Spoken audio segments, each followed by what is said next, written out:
senhores da terra, donos do mundo.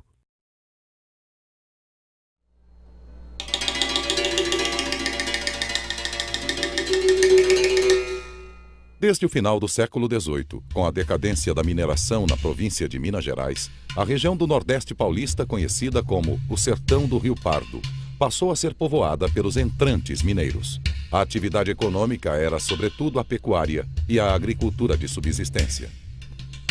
Baseados em Franca, Batatais, Mojimirim, Caconde, São Simão e outros, os entrantes foram se apossando das terras desabitadas ou habitadas por tribos indígenas, derrubando e queimando porções de mata e cerrado para o plantio de roças. Aos poucos, os ajuntamentos de ranchos nas encruzilhadas dos caminhos deram origem aos arraiais, que mais tarde se transformaram nas cidades desta região, tais como Franca, Batatais, Ribeirão Preto e outras. Cada vez mais, o sertão desconhecido era ocupado por mineiros com suas roças e seus gados, que gradativamente iam expulsando os índios de suas terras. Assim como os mineiros, os paulistas também passaram a solicitar a legitimação de antigas posses, que mais tarde se transformaram em grandes fazendas.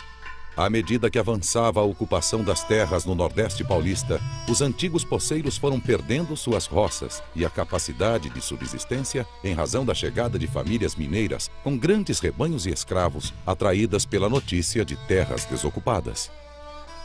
Além disso, a Lei das Terras, em 1850, transformou a terra em mercadoria por meio das operações de compra e venda e obrigou os poceiros o pagamento de taxas para a regulamentação das terras, tornando as despesas inacessíveis para os poceiros.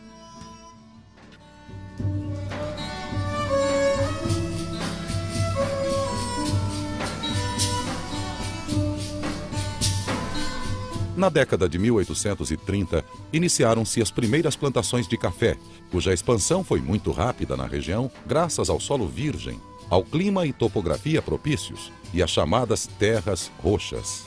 Na segunda metade do século, a cidade de Ribeirão Preto tornou-se a capital do café e cada vez mais a pecuária e as roças de subsistência foram sendo substituídas pelas fazendas de café. O avanço da cafeicultura seguiu as picadas abertas pelos primeiros desbravadores e roceiros que atuavam como verdadeiros batedores sobre o sertão desconhecido. A historiografia e a literatura sobre o café apontam que este processo de ocupação de terras foi sempre acompanhado de violência. A história confirma que, aos poucos, os poceiros pobres que no passado desalojaram os índios foram desaparecendo deste cenário. Com o café, houve um vertiginoso processo de valorização das terras, que cresceu mais ainda com a chegada das linhas de ferro da Mogiana nos finais do século XIX. Igualmente, houve um significativo crescimento demográfico, graças ao surgimento de inúmeras freguesias e vilas, muitas das quais mais tarde deram origem a vários municípios, dentre eles Batatais e Altinópolis. O café não era o único produto cultivado nas fazendas. Havia também muitas áreas cobertas de matas, pastagens para o gado e outras culturas como o algodão, cana-de-açúcar, mandioca, milho, arroz e feijão. No começo do século XX, um novo elemento marca a estrutura agrária desta região. A presença de pequenos proprietários imigrantes, ex-colonos que, graças às economias poupadas, adquiriram pequenos lotes de terras e ali se fixaram.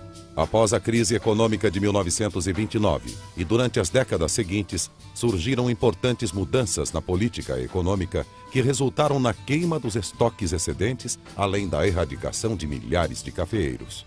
No entanto, as lavouras continuaram se expandindo em alguns municípios em áreas menores. A história econômica deste período mostra que o café não desapareceu da paisagem desta região, convivendo com outros produtos, dentre eles o algodão e cereais, sem contar a continuidade das relações de trabalho baseadas no colonato. Essa daqui, ó, é minha esposa. Ela aí, ó. Ela está com 60, foi em 1937. A foto? É. Sim. Essa que está segurando ela é a irmã dela, mas já foi falecida. Já. Esse que está aqui na escada aqui, ó, é o finado meu sogro. Esse aqui é meu cunhado, esse ainda está vivo. Essa daqui é, como eu falo, é minha esposa. E deu também que eu Esse aqui, ó, é tio da minha mulher. Ele era o carroceiro. Certo. Esse daqui era o fiscal, o administrador. Tá. Esse daqui era o que podava café, esses dois aqui de preto, é os podadores de café. Aí na comemorei de 1963 a 75. E sempre trabalhando no café? Só no café. E colhia muito mantimento, viu? Sim. Nós colhia 2, 3 mil sacos de arroz, 2, 3 mil sacos de milho aqui, tudo plantado com burro. E assim de tarde, reunia para contar história. Quando é no sábado, as mulheres iam fazer pão, eu vou fazer tanto que eu vou dar para minha comadre. Cedo, às vezes, sem matar os porcos, era de sábado, engordava. Então, repartia, dava um pedacinho. Então, às vezes, o cara matava um aqui e repartia. O outro ia matava lá também e repartia também. Dava para todo mundo um pedacinho. E o senhor lembra da escola para as crianças? Lembro. Lembra? Ah, As crianças iam na escola aqui mesmo? aqui mesmo, lá em cima. Tinha 2 períodos, das 8 ao meio-dia e do meio-dia às 5. Sim. O pessoal, então, naquele tempo era colono, não é que nem hoje que é por mês. Sim. Então, fazia o contrato. Então o cara falou, vou tocar 4 mil pés de café. Aí o outro pegava 6, conforme a família.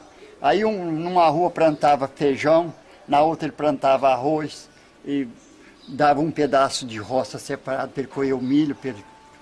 Então, quer dizer, quando sempre tinha fartura, só olhava, naquele tempo quase não existia dinheiro, porque dinheiro era...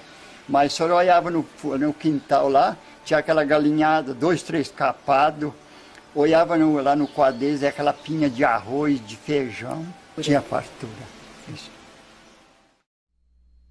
A grande transformação. A partir de 1950, o capital antes aplicado na cafeicultura começa a ser transferido para a cultura da cana-de-açúcar, que até então se constituía num produto marginal em muitas propriedades. Isso aconteceu devido ao aumento da demanda do açúcar pelo mercado internacional, sobretudo depois da Segunda Guerra Mundial, além dos subsídios governamentais advindos da política do IAA, Instituto do Açúcar e Álcool, criado em 1933 durante a ditadura do Estado Novo. A paisagem do antigo sertão desconhecido começa a sofrer uma grande transformação. Aos poucos, as plantações da cana-de-açúcar, antes destinadas a terras impróprias para o café, devido a menores altitudes, vão se espalhando por todas as áreas, desalojando os demais produtos, até se impor como cultura dominante. O multicolorido das plantações de café, arroz, feijão, milho, algodão, frutas, pastagens, foi sendo pouco a pouco substituído pelo monocromático dos verdes canaviais. A criação do Proálcool em 1976, durante a ditadura militar, reforçou ainda mais a criação e expansão das grandes usinas de açúcar e álcool. Em 1950, a área plantada em cana no Nordeste paulista era em torno de 18 mil hectares. A produção era de 800 mil toneladas. Em 2002, este número passa para 400 mil hectares, o que representa um crescimento de mais de 22 vezes. E a produção de cana se elevou para 80 milhões de toneladas, 100 vezes mais. Em 2002, havia nesta região 41 usinas e destilarias, e a produção de álcool era de 3,7 bilhões de litros. Para sustentar esta gigantesca produção, as terras são compradas ou arrendadas pelas usinas através de negociações com os herdeiros dos grandes fazendeiros de café. Esses herdeiros, hoje, são moradores dos grandes centros urbanos e visam somente a renda das terras. A memória e a história construída durante décadas pelas famílias que aí viveram passa a não ter nenhuma importância. O declínio da cafeicultura não ocorreu de forma homogênea no espaço e no tempo no Nordeste paulista. Alguns municípios, dentre eles Batatais, Altinópolis e os do Planalto Francano, não somente continuaram com a produção cafeeira, como também introduziram melhorias genéticas em benefício da qualidade e da produtividade do produto. Agora está aparecendo um outro caminho dentro desse lado da cafeicultura, que é a qualidade da bebida. Então o mundo hoje já está dando uma preferência muito grande aos cafés de qualidade. Esta nova maneira de produzir exigiu mudanças nas relações de trabalho. O antigo colono foi substituído por trabalhadores temporários, residentes nas cidades, ou migrantes provenientes de várias regiões do país, sobretudo do Vale do Jequitinhonha e do interior da Bahia. Estes migrantes são constituídos de homens e mulheres que não são aceitos no trabalho duro do corte da cana em razão da exigência dos altos índices de produtividade, atualmente em torno de 12 toneladas cortadas por dia. Estas migrações são feitas por meio das redes de parentesco e de conhecimentos pessoais e se repetem todos os anos a partir dos meses de abril-maio, quando se inicia a colheita do café. Em muitas fazendas, as antigas casas de colonos são utilizadas como alojamentos destes trabalhadores. Aqui é a colônia que nós punhamos os trabalhadores rurais que vinham do Vale de Jequitinhonha trabalhar aqui com a gente. Eu acredito que as máquinas vão enterrar isso aí tudo. A venda ou arrendamento de pequenas propriedades se observa com muita frequência, principalmente nos limites das áreas de cana. Prejudicados pelo uso intensivo de agrotóxicos e venenos distribuídos por aviões ou máquinas que contaminam pastagens e animais, além da destruição de cercas e caminhos pelas grandes máquinas, não lhes resta outra saída senão aquela da venda ou do arrendamento, segundo o preço ditado pela grande usina. Ademais da homogeneidade da paisagem agrícola, a paisagem social também sofrera profundas mudanças. Os colonos foram sendo substituídos pelos trabalhadores avulsos, volantes, também conhecidos como boias frias. Milhares deles, juntamente com suas famílias, foram expulsos das colônias, dos bairros rurais, espalhados por toda a região. As roças de subsistência, as hortas e quintais foram sendo tomados pelos canaviais. A homogeneização da paisagem do verde dos canaviais seguiu-se à destruição das marcas sociais, da memória material e simbólica daqueles cujas experiências de vida ali se solidificaram. Isso aqui é um arrendamento que nós começamos em 1973. Aqui tem a colônia, onde vem os funcionários do Vale de Jequitinhonha.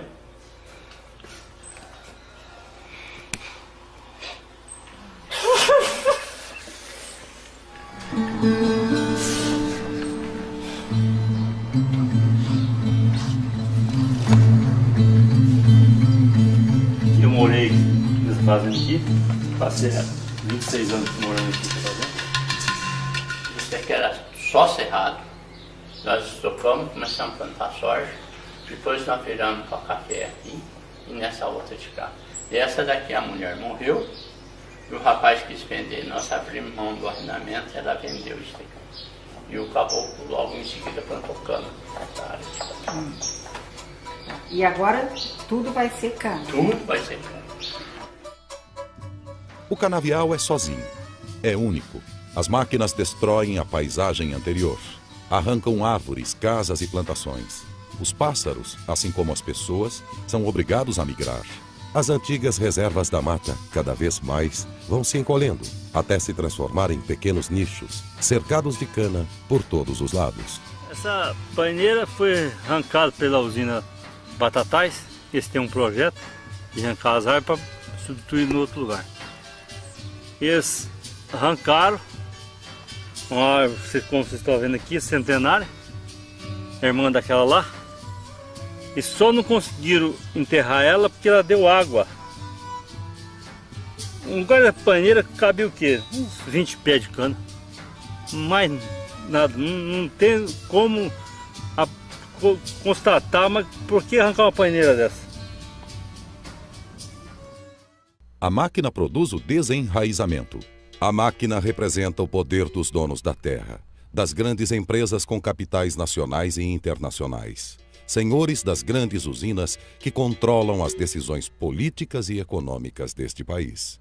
A terra, transformada em mercadoria, é vendida ou arrendada a estes senhores, cujos poderes determinam seu preço de mercado. Essas imagens retratam o fim da história de uma fazenda arrendada para o café durante 20 anos. Impossibilitados de concorrer com os senhores da terra, os arrendatários não tiveram outra escolha econômica, senão a de sucumbir diante do poder das grandes máquinas.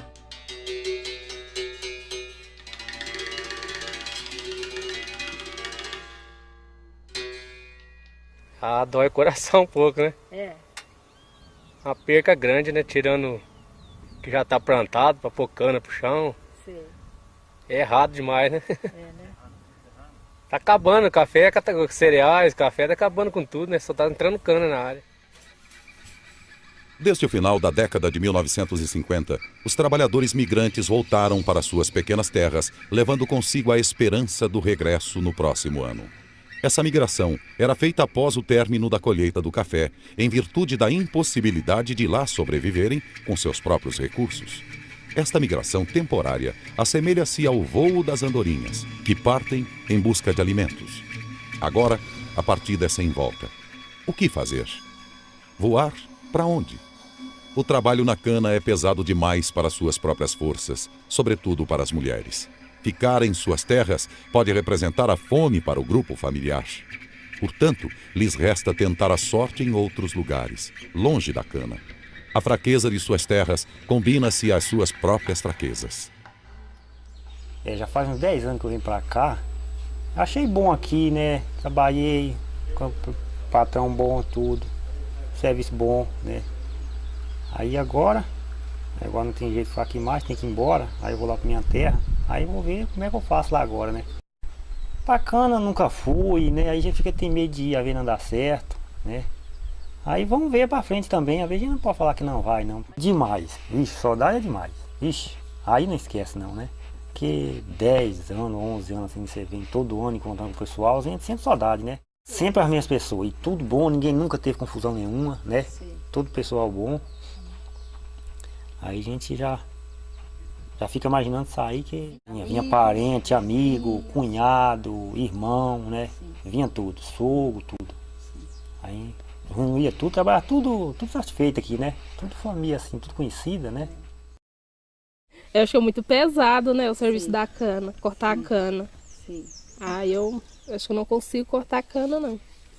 A gente vai lá na Bahia, vê como é que tá as coisas, né? Não dá certo, aí nós voltamos pro café outra vez. Sim. Mas aí já em outra fazenda, né? Porque aqui, felizmente, acho que acabou.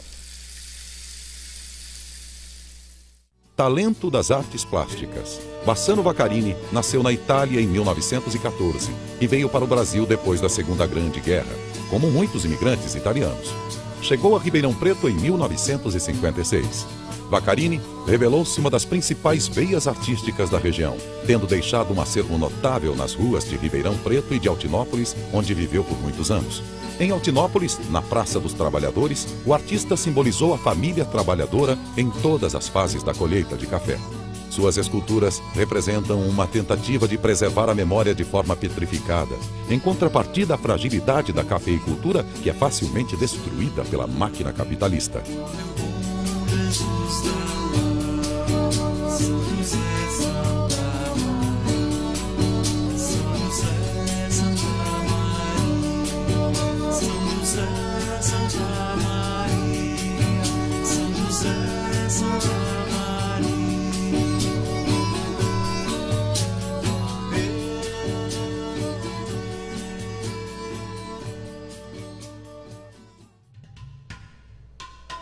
Ao longo da história, os donos do poder se sucederam por meio do domínio cíclico sobre os índios, poceiros, pequenos proprietários, colonos, trabalhadores migrantes e agora fazendeiros e arrendatários de café.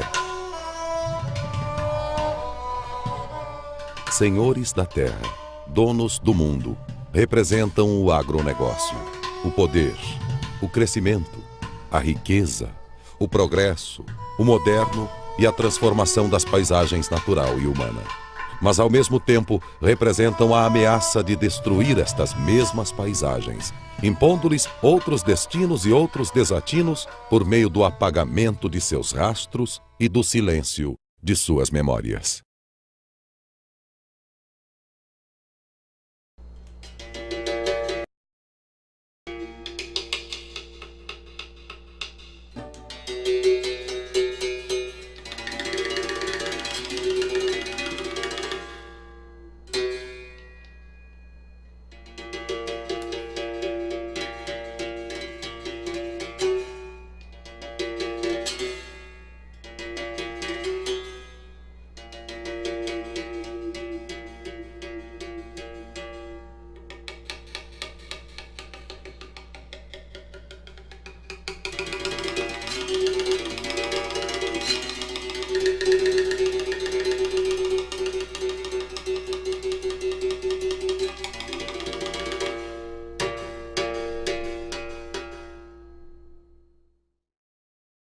Batatais, Altinópolis e os do Planalto Francano não somente continuaram com a produção cafeeira, como também introduziram melhorias genéticas em benefício da qualidade e da produtividade do produto.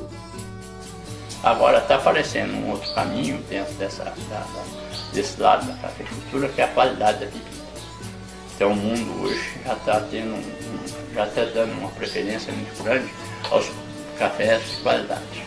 Esta nova maneira de produzir exigiu mudanças nas relações de trabalho. O antigo colono foi substituído por trabalhadores temporários, residentes nas cidades ou migrantes provenientes de várias regiões do país, sobretudo do Vale do Jequitinhonha e do interior da Bahia. Estes migrantes são constituídos de homens e mulheres que não são aceitos no trabalho duro do corte da cana em razão da exigência dos altos índices de produtividade, atualmente em torno de 12 toneladas cortadas por dia. Estas migrações são feitas por meio das redes de parentesco e de conhecimentos pessoais e se repetem todos os anos a partir dos meses de abril-maio, quando se inicia a colheita do café. Em muitas fazendas, as antigas casas de colonos são utilizadas como alojamentos destes trabalhadores. Que é a colônia que nós punhamos os trabalhadores rurais que vinham do Vale de Jequitinhonha trabalhar aqui com a gente. Eu acredito que as máquinas vão enterrar isso aí tudo. A venda ou arrendamento de pequenas propriedades se observa com muita frequência, principalmente nos limites das áreas de cana.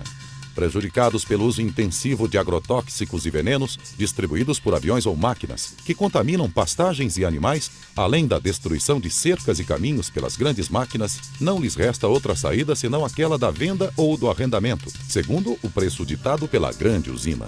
Ademais da homogeneidade da paisagem agrícola, a paisagem social também sofrera profundas mudanças.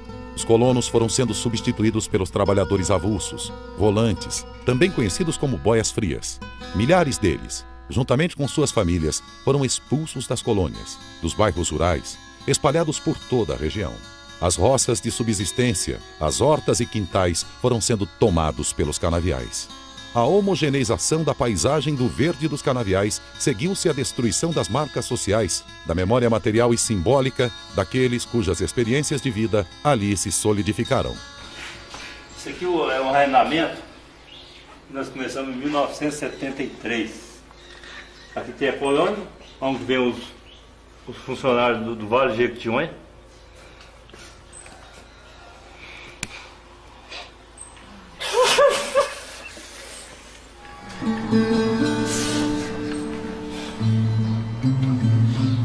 Essa outra de cá. E essa daqui a mulher morreu, e o rapaz quis vender. Nós abrimos mão do arrendamento, ela vendeu isso aqui. E o caboclo logo em seguida plantou cana nessa área de cana. E agora tudo vai ser cana. Tudo vai ser cana. O canavial é sozinho, é único. As máquinas destroem a paisagem anterior. Arrancam árvores, casas e plantações. Os pássaros, assim como as pessoas, são obrigados a migrar. As antigas reservas da mata, cada vez mais, vão se encolhendo, até se transformar em pequenos nichos, cercados de cana por todos os lados. Essa paineira foi arrancada pela usina Batatais. Eles têm um projeto de arrancar as árvores para substituir no outro lugar. Eles arrancaram uma árvore, como vocês estão vendo aqui, centenária, a irmã daquela lá, e só não conseguiram enterrar ela porque ela deu água. Um lugar da paineira cabe o quê? Uns 20 pés de cana. Mais nada, não tem como constatar, mas por que arrancar uma paineira dessa? A máquina produz o desenraizamento.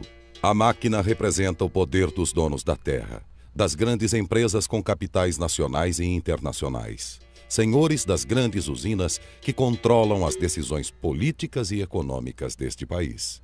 A terra, transformada em mercadoria, é vendida ou arrendada a estes senhores, cujos poderes determinam seu preço de mercado. Essas imagens retratam o fim da história de uma fazenda arrendada para o café durante 20 anos. Impossibilitados de concorrer com os senhores da terra, os arrendatários não tiveram outra escolha econômica, senão a de sucumbir diante do poder das grandes máquinas.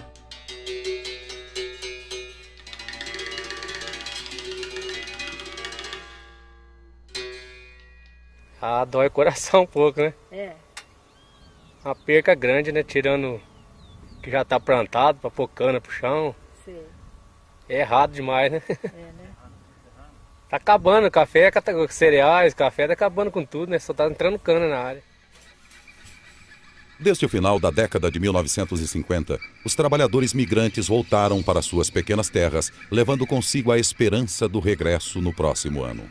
Essa migração era feita após o término da colheita do café, em virtude da impossibilidade de lá sobreviverem com seus próprios recursos. Esta migração temporária assemelha-se ao voo das andorinhas, que partem em busca de alimentos. Agora, a partida é sem volta. O que fazer? Voar? Para onde? O trabalho na cana é pesado demais para suas próprias forças, sobretudo para as mulheres. A história confirma que, aos poucos, os poceiros pobres que no passado desalojaram os índios foram desaparecendo deste cenário. Com o café, houve um vertiginoso processo de valorização das terras, que cresceu mais ainda com a chegada das linhas de ferro da Mogiana nos finais do século XIX. Igualmente, houve um significativo crescimento demográfico, graças ao surgimento de inúmeras freguesias e vilas, muitas das quais mais tarde deram origem a vários municípios, dentre eles Batatais e Altinópolis. O café não era o único produto cultivado nas fazendas. Havia também muitas áreas cobertas de matas, pastagens para o gado e outras culturas como o algodão, cana-de-açúcar, mandioca, milho, arroz e feijão. No começo do século XX, um novo elemento marca a estrutura agrária desta região. A presença de pequenos proprietários imigrantes, ex-colonos que, graças às economias poupadas, adquiriram pequenos lotes de terras e ali se fixaram. Após a crise econômica de 1929 e durante as décadas seguintes, surgiram importantes mudanças na política econômica que resultaram na queima dos estoques excedentes, além da erradicação de milhares de cafeeiros. No entanto, as lavouras continuaram se expandindo em alguns municípios em áreas menores. A história econômica deste período mostra que o café não desapareceu da paisagem desta região, convivendo com outros produtos, dentre eles o algodão e cereais, sem contar a continuidade das relações de trabalho baseadas no colonato. Esse daqui, ó, é minha esposa. Ela aí, ó. Ela tá com 60, foi em 1937. A foto? É. Sim. Essa que está segurando ela é a irmã dela, mas já foi falecida. Já. Esse que está aqui na escada aqui, ó, é o finado meu sogro. Esse aqui é meu cunhado, esse ainda está vivo. Essa daqui é, como eu falo, é minha esposa. E deu também que eu... Esse aqui, ó, é tio da minha mulher. Ele era o carroceiro. Certo. Esse daqui era o fiscal, o administrador. Tá. Esse daqui era o que podava café, esses dois aqui de preto, é os podadores de café. Aí na comemorei de 1963 a 75. E sempre trabalhando no café? Só no café. E colhia muito mantimento, viu? Sim. Nós colhia 2-3 mil sacos de arroz, 2-3 mil sacos de milho aqui, tudo plantado com burro. E assim de tarde, reunia para contar história. Quando é no sábado, as mulheres iam fazer pão, eu vou fazer tanto que eu vou dar para minha comadre de feijão. Tinha fartura. A grande transformação. A partir de 1950, o capital antes aplicado na cafeicultura começa a ser transferido para a cultura da cana-de-açúcar, que até então se constituía num produto marginal em muitas propriedades. Isso aconteceu devido ao aumento da demanda do açúcar pelo mercado internacional, sobretudo depois da Segunda Guerra Mundial, além dos subsídios governamentais advindos da política do IAA, Instituto do Açúcar e Álcool, criado em 1933 durante a ditadura do Estado Novo. A paisagem do antigo sertão desconhecido começa a sofrer uma grande transformação. Aos poucos, as plantações da cana-de-açúcar, antes destinadas a terras impróprias para o café, devido a menores altitudes, vão se espalhando por todas as áreas, desalojando os demais produtos, até se impor como cultura dominante. O multicolorido das plantações de café, arroz, feijão, milho, algodão, frutas, pastagens, foi sendo pouco a pouco substituído pelo monocromático dos verdes canaviais.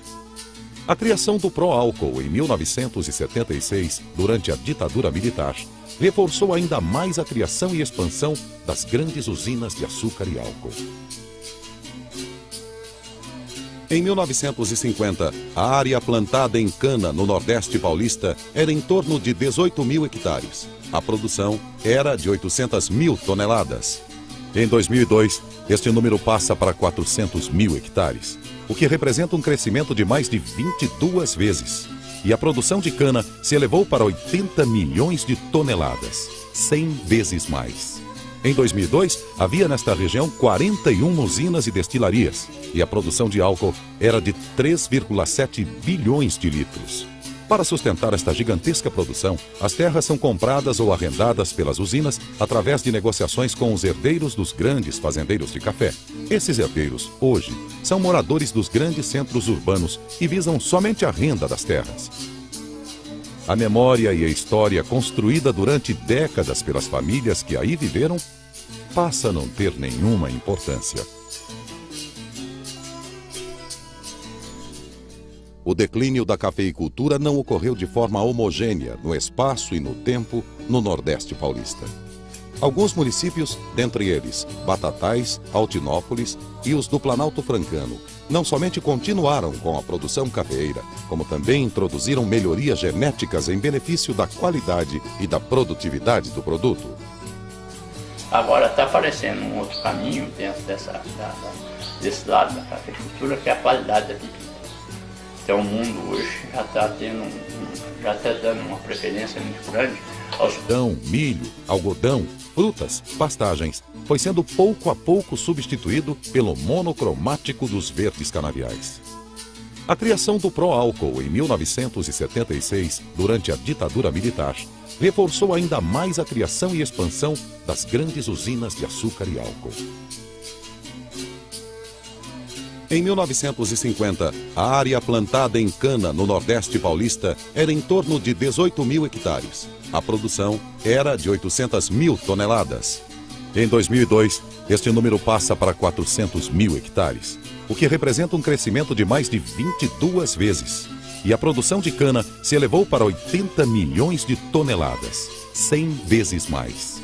Em 2002, havia nesta região 41 usinas e destilarias, e a produção de álcool era de 3,7 bilhões de litros. Para sustentar esta gigantesca produção, as terras são compradas ou arrendadas pelas usinas através de negociações com os herdeiros dos grandes fazendeiros de café. Esses herdeiros, hoje, são moradores dos grandes centros urbanos e visam somente a renda das terras. A memória e a história construída durante décadas pelas famílias que aí viveram passa a não ter nenhuma importância. O declínio da cafeicultura não ocorreu de forma homogênea no espaço e no tempo no Nordeste paulista. Alguns municípios, dentre eles Batatais, Altinópolis e os do Planalto Francano, não somente continuaram com a produção cafeeira, como também introduziram melhorias genéticas em benefício da qualidade e da produtividade do produto. Agora está aparecendo um outro caminho dentro desse lado da cafeicultura, que é a qualidade da bebida. Então o mundo hoje já está dando uma preferência muito grande aos cafés de qualidade. Esta nova maneira de produzir exigiu mudanças nas relações de trabalho. O antigo colono foi substituído por trabalhadores temporários, residentes nas cidades ou migrantes provenientes de várias regiões do país, sobretudo do Vale do Jequitinhonha e do interior da Bahia. Estes migrantes são constituídos de homens e mulheres que não são aceitos no trabalho duro do corte da cana em razão da exigência dos altos índices de produtividade, atualmente em torno de 12 toneladas cortadas por dia. Estas migrações são feitas por meio das redes de parentesco e de conhecimentos pessoais e se repetem todos os anos a partir dos meses de abril-maio, quando se inicia a colheita do café. Em muitas fazendas, as antigas casas de colonos são utilizadas como alojamentos destes trabalhadores. Aqui é a colônia que nós punhamos os trabalhadores rurais que vinham do Vale de Jequitinhonha trabalhar aqui com a gente. Eu acredito que as máquinas vão